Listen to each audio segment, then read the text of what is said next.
وذولا ابوهم مات ما ادري ايش بيهم، هدوا على المستشفى وكسروها، وذولا هم هدوا وهم كسروا المستشفى.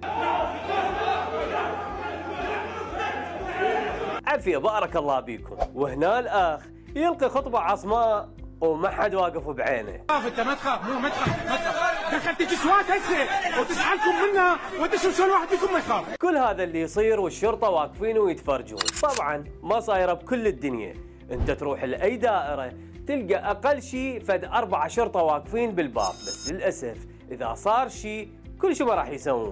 اكثر شيء يسووه الشرطه يقولوا له عمي طول بالك، قول يا الله عبالك هم باحث اجتماعي، ويعود بعدين يخابرون وتجي قوه وشرطه اتحاديه حتى تسيطر على الوضع. زين انت اذا خواف وما تقدر تحكي ليش صار الشرطي؟ السيد وزير الداخليه المفروض يعاقب اي شرطي يصير بواجب اعتداء وهو ما يتصرف، لان كلش عيب انت لابس ملابس الدوله وباقي بس تباوع. هاي جوار.